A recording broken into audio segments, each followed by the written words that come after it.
Hey there, English learners. Welcome back to Easy English Class. I'm Marco. And I'm Erica. Have you ever felt like you have big dreams, but absolutely no energy to make them happen? You tell yourself, I'll do it tomorrow. But somehow tomorrow never actually comes. You want to learn English fluently, maybe start that side business, or finally get in shape, but instead you find yourself scrolling through your phone or binge watching Netflix for hours. Hey everyone. Welcome back to Easy English. I'm Erica, and I'm here with Marco. And today we're talking about something that affects almost every English learner, and honestly, every human being on the planet. That frustrating cycle where you have amazing goals and dreams, but you just can't seem to take action. The good news is, this isn't because you're lazy forever. It's just a pattern, and patterns can be changed. Before we dive into our life-changing strategies, we want to hear from you.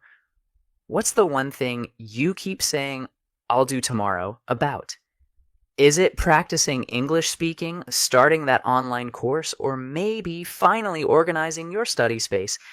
Share it in the comments below because acknowledging the problem is the first step to solving it, and your honesty might inspire someone else to take action too. The science behind I'll do it tomorrow. Let's start by understanding why this happens to us, because once you know the science, you can outsmart your own brain. When you think about doing something big, like becoming fluent in English or writing a book, your brain immediately calculates how much effort it's going to take. And when that effort feels overwhelming, your brain says, nope, let's do something easier instead. Exactly, Erica. It's not that you don't care about your goals. It's that your brain is literally wired to avoid pain and seek comfort. This is called the effort equation in psychology. Your brain is constantly asking, how much energy will this take? And how good will I feel afterward? When the energy feels too high and the reward feels too far away, procrastination wins every time. And here's something that might surprise you.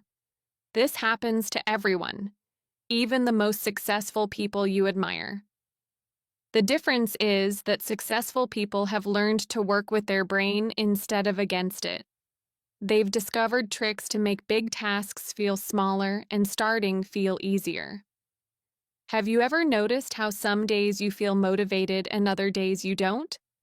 That's your brain's effort equation changing based on how you're feeling. Exercise. 1. The brain trick awareness. For the next 24 hours, every time you catch yourself saying, I'll do it later, pause and ask, what exactly feels overwhelming about this task right now? Write down your answers to understand your personal procrastination triggers. Making big dreams feel small. The first game-changing strategy is to make everything ridiculously small. I'm talking so small that it almost feels silly not to do it. For example, if you want to become fluent in English, don't think about studying for 2 hours a day. Think about learning one new word today. If you want to write a book, don't think about writing 200 pages. Just write one sentence. Oh, Marco, this is so true. I remember when I wanted to start exercising regularly. I was thinking about hour-long gym sessions and feeling exhausted just thinking about it. But then I started with literally just putting on my workout clothes. That's it! And you know what happened? Most of the time, once I had my workout clothes on, I felt like doing a little bit more. That's the magic of small steps, Erica. It's like climbing a mountain. You don't jump to the top. You take one step, then another, then another. And here's the psychological trick. Every small win releases dopamine in your brain, which makes you feel good and want to continue. It's like creating a positive addiction to progress instead of a negative addiction to procrastination. Exercise 2. The ridiculously small goal. Choose one big goal you've been putting off. Break it down into the smallest possible action you could take today. Something so easy, it would be harder to say no than to just do it. Then do that tiny action right now. The power of effortless routines. Here's something that completely changed my life. I stopped relying on willpower and started creating effortless routines instead. Willpower is like a muscle that gets tired throughout the day, but routines are like autopilot. They make difficult things feel automatic. For example, if you want to practice English every day, don't rely on feeling motivated. Create a routine where it happens naturally. That's brilliant, Erica. I love the example of putting your English textbook next to your coffee maker. Every morning, when you make coffee, you see the book and it becomes natural to spend 5 minutes reviewing while your coffee brews.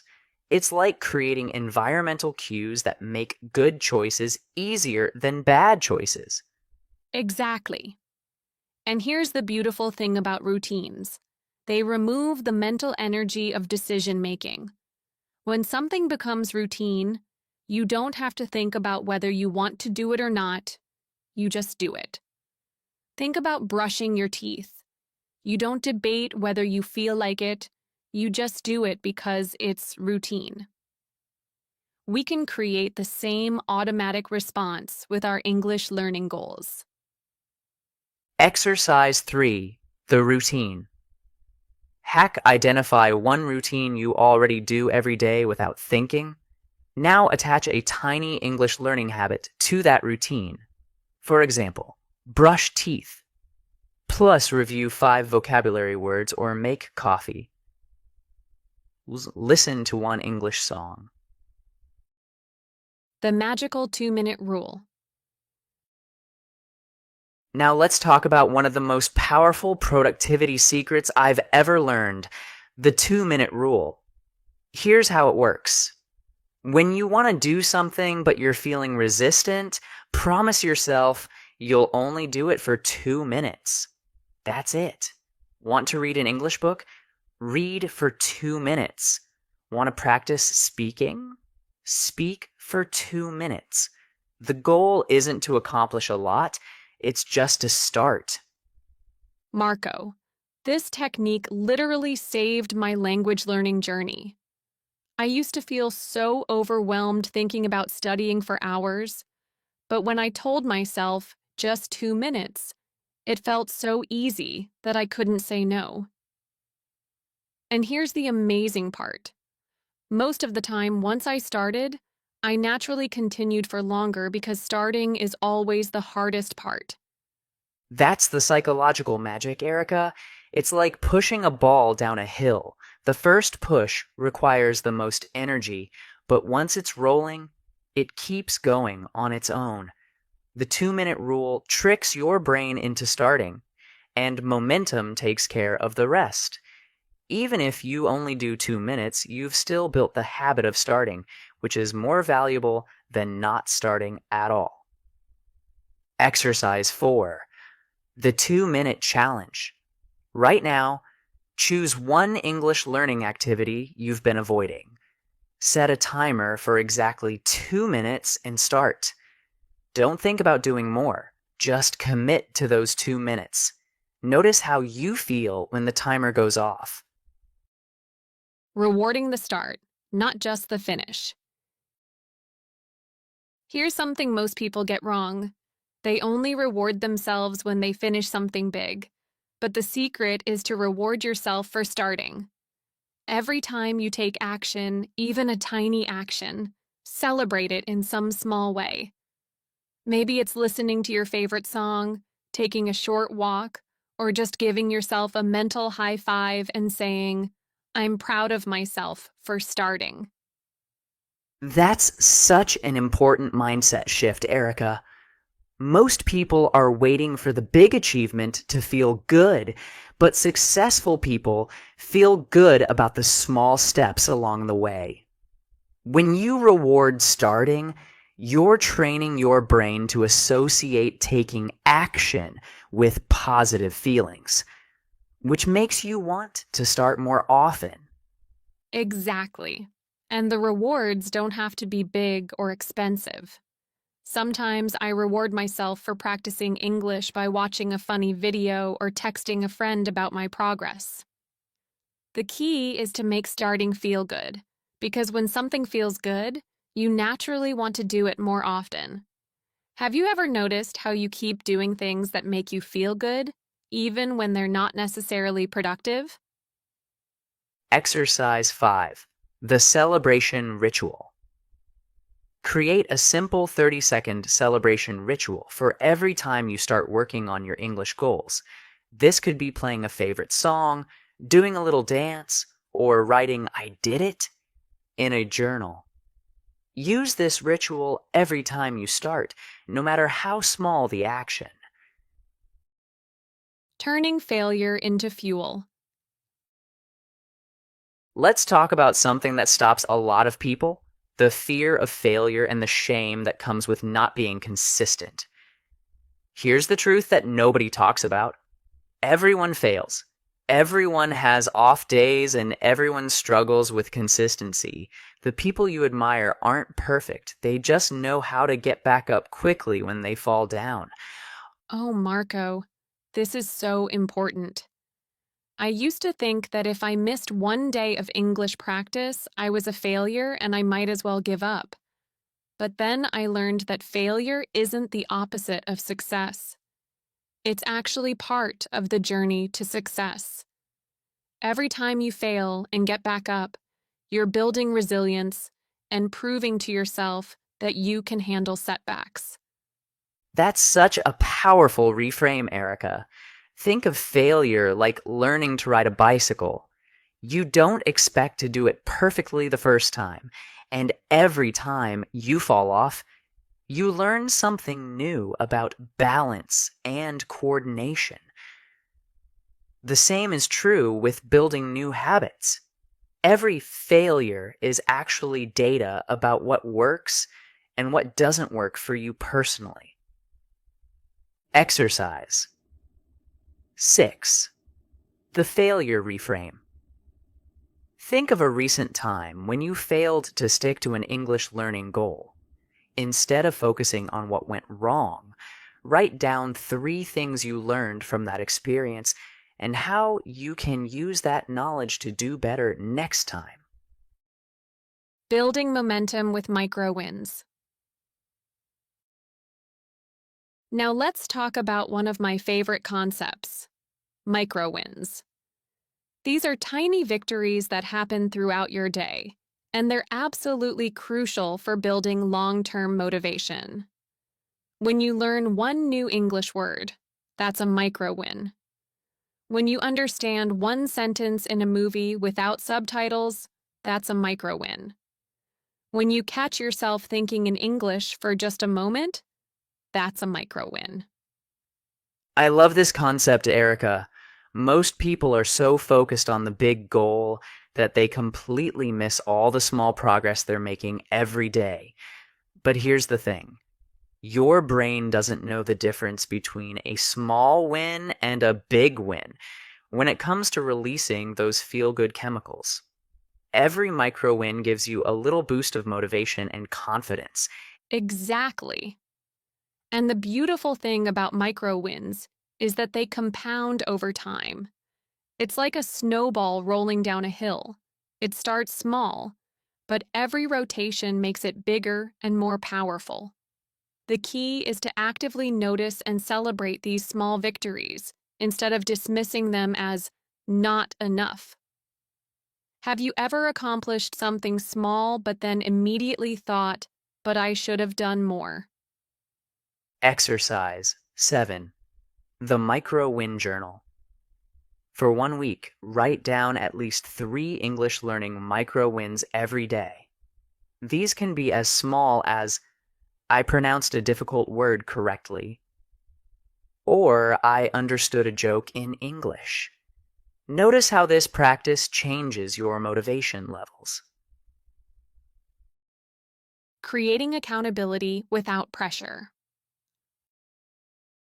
One of the biggest challenges with self-motivation is that it's easy to let yourself off the hook when no one else is watching. But here's a gentle way to create accountability without the pressure of disappointing others. Become your own supportive coach. Talk to yourself the way you would talk to a good friend who's trying to achieve the same goal. That's such a compassionate approach, Marco. I used to be so harsh with myself when I didn't meet my English learning goals, but then I realized I would never talk to a friend that way. Now, when I have an off day, I ask myself, what would I say to encourage a friend in this situation? And then I give myself that same kindness and support. And here's another accountability trick that works really well. Make your goals visible in a way that's encouraging, not intimidating. Maybe it's a simple calendar where you put a star for every day you practice English, or a jar where you put a coin for every new word you learn. The visual progress becomes its own motivation, and you're competing with yourself in a fun way rather than feeling pressured by others.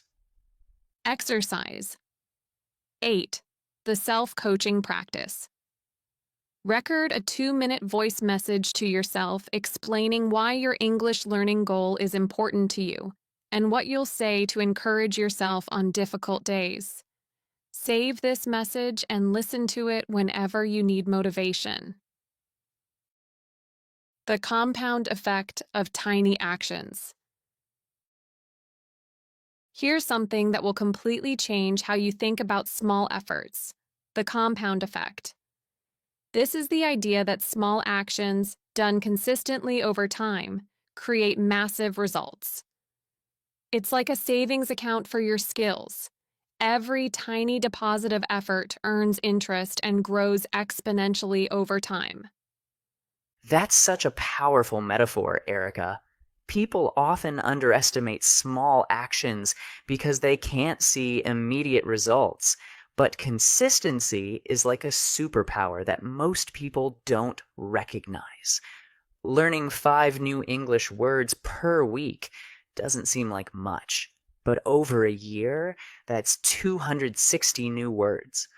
Over 2 years, that's 520 words, enough to have real conversations. Exactly. And here's what's really exciting. The compound effect works even when you don't feel like you're making progress. There are periods where you feel like you're not improving, but your brain is actually making connections and strengthening neural pathways behind the scenes. Then suddenly, you have a breakthrough moment where everything clicks and you realize how much you've actually grown. Exercise 9. The compound vision. Calculate what would happen if you did one small English learning action every day for a year. For example, 5 minutes of practice times 365 days equals 30 plus hours of learning. Write this calculation down and post it somewhere visible as a reminder of the power of consistency. The 30-Day Momentum Challenge. All right, everyone. We've given you incredible strategies, but now it's time for the ultimate test, our 30-day momentum challenge. This isn't about perfection. It's about proving to yourself that you can build unstoppable momentum with small, consistent actions. For the next 30 days, you're going to choose one tiny English learning habit and do it every single day, no matter what. I'm so excited about this challenge, Marco. Here's how it works. Pick the smallest possible English learning action you can think of. Maybe it's learning one new word, reading one paragraph, or practicing pronunciation for 2 minutes. The goal is to make it so small that you can't say no, even on your worst days. And here's the magic. By day 30, this tiny habit will feel completely natural. And here's what's going to happen. Around day 7, you'll feel proud of your consistency. Around day 14, you'll notice that you naturally want to do a little more. Around day 21, it will start feeling automatic. And by day 30, you'll have proof that you can stick to commitments and create positive change in your life. This momentum will spill over into other areas and make you unstoppable. The most important thing is to be gentle with yourself during this challenge. If you miss a day, don't give up. Just get back on track the next day. Remember, we're building a new relationship with consistency, not aiming for perfection. Every day you show up is a victory, and every day you get back up after missing is an even bigger victory. Before we finish, we want you to know that we believe in you completely. You have everything you need inside you right now to achieve your English learning goals. You don't need to wait for the perfect moment, the perfect plan, or the perfect motivation. You just need to start small and stay consistent. Your future English-speaking self is cheering you on and waiting for you to take that first tiny step. Thank you so much for watching today's video. Remember, saying "I'll do it tomorrow" is just a habit, and habits can be changed. You have the power to transform your dreams into reality, one small action at a time. Subscribe to Easy English, share this video with someone who needs to hear it, and most importantly, go take that first tiny step right now. We'll see you in the next video, and we can't wait to hear about your progress.